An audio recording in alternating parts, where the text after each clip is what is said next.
veľa marketingových dát. Je to kvôli tomu, že má natívne pripojenie pre Google Analytics, viete tam dotiahnuť dáta z Google Ads, z Search Console, z Meta Ads a to všetko zadarmo. A v zásade zadarmo. Okrem toho má veľmi štedré voľné kvóty, čiže hneď na začiatok môžete začať s ním pracovať, dostanete 300 eur a pol roka môžete si skúšať veci, ktoré chcete, analyzovať tam dáta. Práve preto je BigQuery zaujímavé.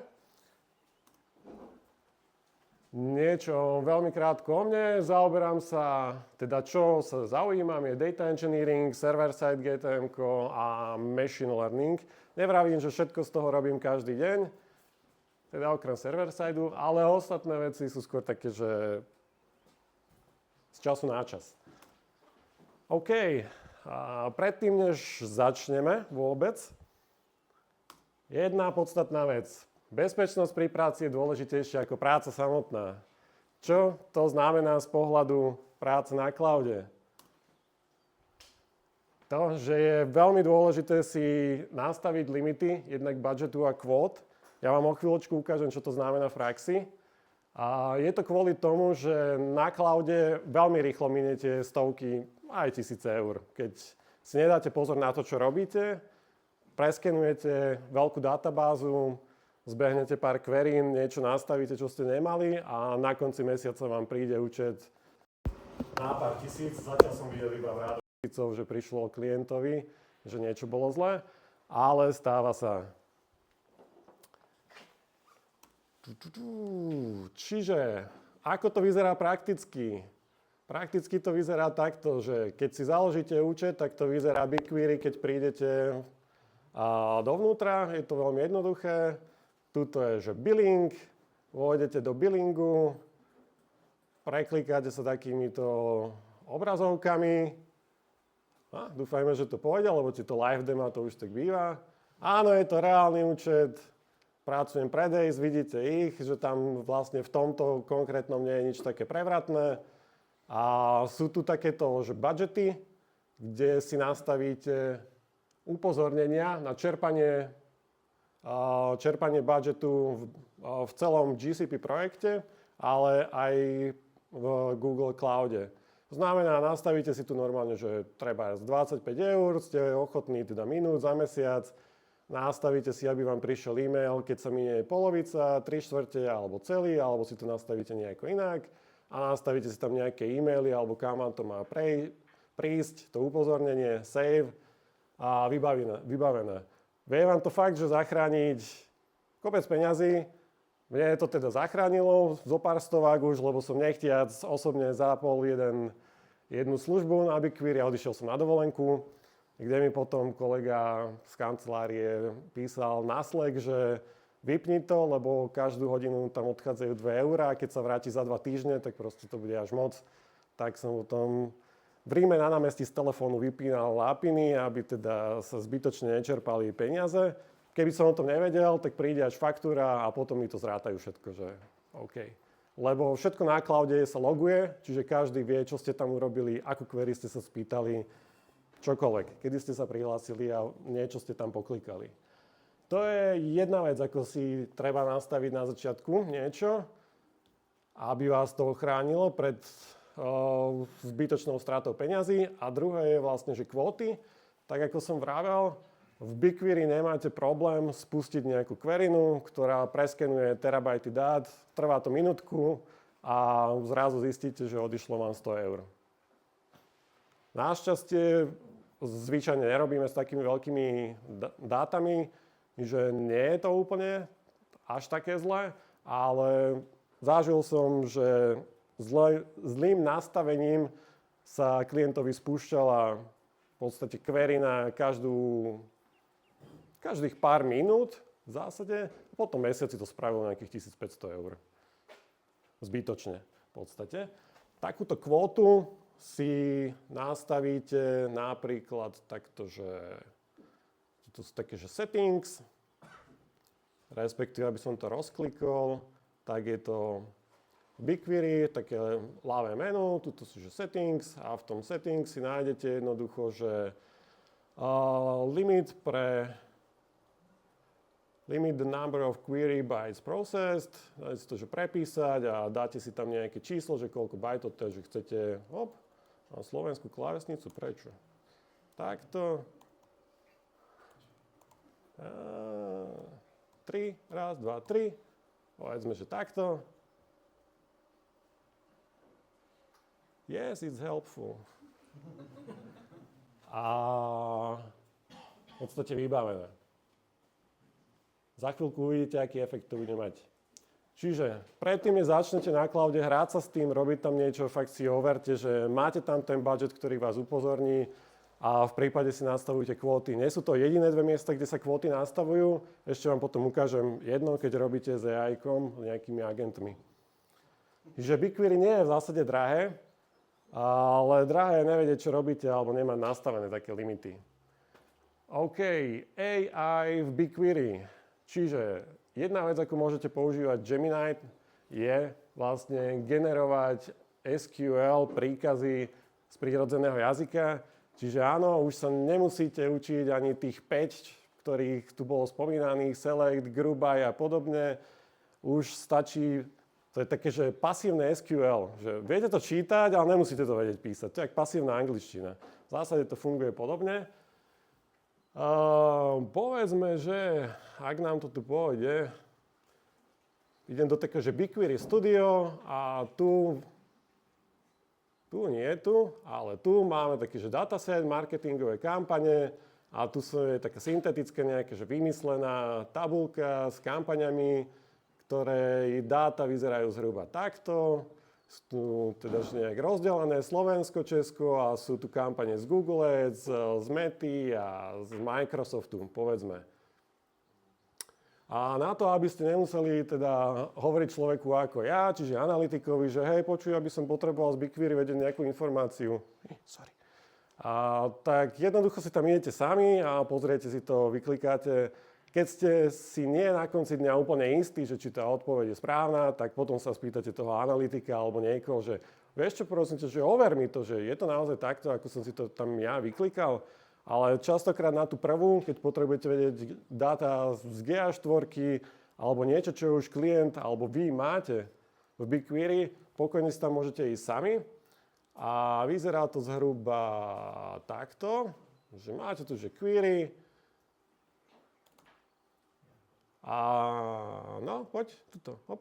Tu je takéto ikonka a tu kliknete a že Generate SQL with Gemini a tu napíšete, že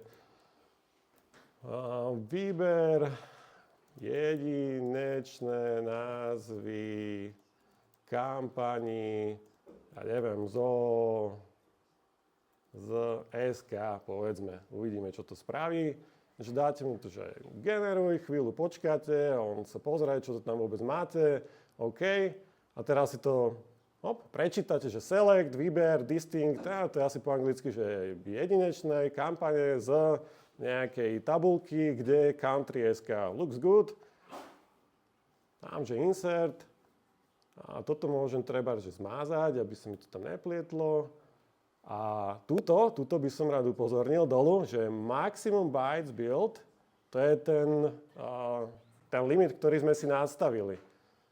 Teraz to vlastne má o mnoho menej, čiže nám to dovolí zbehnúť tú querynu, že bez problémov. Dá to asi, nedovolí, vlastne to má viacej. Čiže tu ma vlastne upozornil, že pozor, prekračil si limit, ktorý si nastavil. A môžete len takto odkliknutím, že teda vybavené a teraz vám to už pôjde, lebo ste už pro a viete, power user. A dávam to takto, že kampane, OK, tak viem, že v tom datasete sú takéto kampane. Aby som toto nemiešal, tak ja ten limit vypnem, tuto, že override a vrátim sa naspäť sem. Je jednoduché, asi rozumiete, nemusím dávať viacej príkazov tam. Druhá možnosť, ako robiť z AI v BigQuery, sú insights. Praktická ukážka. Zase sa vrátim do BigQuery, a kliknem si na tabuľku, ktorá ma zaujíma a je tu takýto tab, kde nájdem, čo to je, proste časť insights A zo začiatku, keď to ešte nemáte spustené, alebo že prvýkrát ste na to nejako že neklikli, tak to bude len také modré, že vygeneruj mi insighty, alebo vhľady do toho, tak to kliknete a on teda bude pracovať zo pár minút, prezrie celú tú tabuľku, čo tam máte a nakoniec vám vygeneruje nejaké kvázi, že insighty, otázky, na ktoré by ste si teda možno radi odpovedali, ale sami ste nevedeli, že si na ne odpovedať chcete. Je ich tu ani neviem, 20 povedzme. A keď je niečo z toho pre vás zaujímavé, tak si to môžete takto rozkliknúť a za tým sa skrýva nejaký SQL. Čiže tu napríklad identifikuj kampane podľa nezvyčajne vysokého spendu. Tak si to celé môžete takto že skopírovať. A dáme to zase že sem, takto. Toto si môžeme znova zmazať. Vždycky odporúčam pasívne SQL prečítať si. Dobre, vyberám select, nejaký dátum, kampane, bla bla, vyberám to odtiaľto, to vyzerá good. A kde dátum je medzi OK, dátum nie je takýto, lebo to je 2026, čiže to by nám nefungovalo. A kde spend je väčší, OK, vyzerá to fajn, query nás potrebuje 114 KB, to je absolútne nič, lebo voľná kvóta mesačná v BigQuery je 1 TB. Spustím si to a mám tu v podstate nejakú analýzku, môžem sa na to pozrieť, že je to fajn, nie je to fajn. A ak to potrebujem nejakým spôsobom upraviť, zase sa viem vrátiť k tomu, že dobre, respektíve, že označím si to celé. Hop, kliknem na to a tu je potom, že teda transformuje a môžem mu ešte dať nejakú, že aby upravil tú tabuľku alebo niečo s ňou urobil podľa požiadaviek. To je druhá vec, akým spôsobom sa dá jednoducho robiť z AI v BigQuery. A do tretice všetko dobré. Ešte sú tu agenti. Jednak nebudem hovoriť až tak, že s akými dátami by ste mali robiť a že či dávať a aké dáta dávať agentom. Na to tu máme ešte asi iných ďalších. Hej, optimálne dať im všetko aj s rodnými číslami. To je úplne, že top. Robím si srandu, lebo aby to náhodou niekto nezobral vážne. Z môjho pohľadu úroveň takýchto dát, ako som teraz ukazoval, že kampaňové je ešte stále za mňa, že je OK, lebo žiadne osobné identifikátory tam nie sú. V zásade ten Google to aj tak už všetko má z Google Ads alebo odniekiaľ, ale treba si rozmyslieť, že aké dáta v podstate, akými dátami krmíte to AI-ko. Lebo máte, alebo teda skoro všetci máme nejaké podpísané, že ako máme narábať s dátami, s klientskými a je to potom nemilé, keď sa to nedodržuje. Čiže agenti, ako četovať s dátami. Konverzačná analytika je teraz veľká téma, AI, BI, že to som si nemohol nechať ujsť, tiež niečo k tomu povedať. Je tu takáto záložka, veľmi nenápadná, že agenti, a to takto rozkliknem. Tu som už, nepotrebujeme sejovať. Tu som už jedného v zásade že vytvoril, že marketingový analytik. Funguje to zhruba tak, že vy si pripojíte nejaký dataset, a napíšete mu nejaké prompty, respektíve môžem to ukázať takto, keď si ho tvoríte, dáte mu nejaké meno, nejaký popis, aby ste vedeli, čo to je, pripojíte mu nejaké dáta, s ktorými pracuje, napíšete mu nejaké inštrukcie, overené nejaké queryny, ak máte, všetko mu dávate ako kontext, aby lepšie fungoval, aby to lepšie vedel spracovať. A zase tu máte nejaký že maximum dát, ktoré môže preskenovať, lebo on je schopný vám prejsť aj celú GA4 za 4 roky, ktoré tam máte, že on s tým nemá problém a spraví to aj 3-krát milerád. Lebo za AI vlastne takto neplatíte v BigQuery, platíte iba za to, čo on preskenuje. Hej. Akože triky, treba mu proste tam povedať, že odkiaľ pokiaľ sú hranice. A zasa v podstate to isté, že dáte mu nejaký príkaz, ja neviem, urob executive, summary a dá len takto úplne hlúpo, že by som to nemusel vypisovať. A on sa zamyslí nad tým a asi o nejakú minútku hádam, alebo nejak možno aj skorej, že bude taký šikovný, lebo tá tabuľka nie je až taká veľká, tak dá nejakú odpoveď, asi aj s nejakými grafmi a zase si to môžete prejsť. A ako nejaký prvotný nástrel, taká prvotná analýza to môže byť v celku super. A vždy, keď nie ste si istí, alebo vyzerá to blbo, lebo tak je to AI, čiže stať sa môže, že úplne tie dáta nebudú, respektíve ten výstup nebude OK. Vždycky viete ísť potom za niekým ďalším. Ale dáva vám to tu aspoň možnosť, že ísť sám do dát, pozrieť sa na to, čo vás zaujíma a hľadať odpovede a nečakať na iných ľudí. Na analytikov, ktorému to môže proste trvať týždeň, lebo to bude odsúvať, že jemu sa to nechce PPCčka riešiť, lebo má iné lepšie veci na starosti. Povedzme, že takto. To niečo dalo, nejaké summary, že bol tam nejaký spend, bla bla, na tom v zásade nezáleží, lebo aj tak je to nejaká syntetická tabuľka, takže to nie sú nejaké reálne dáta. OK, that's it.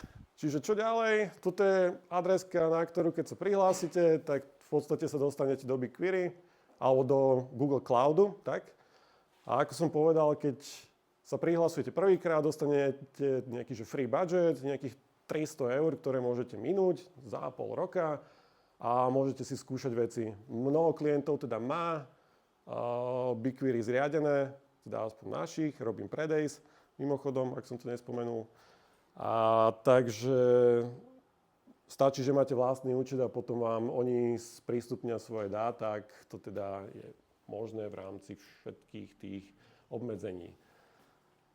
Čiže v BigQuery nepotrebujete už vedieť písať SQL. Na to, aby ste si v dátach našli odpovede, stačí vám nejaká pasívna znalosť SQL, ktoré vyzerá ako prírodzený jazyk a troška sa iba pohrať s tou platformou. To je v podstate všetko. Ďakujem pekne.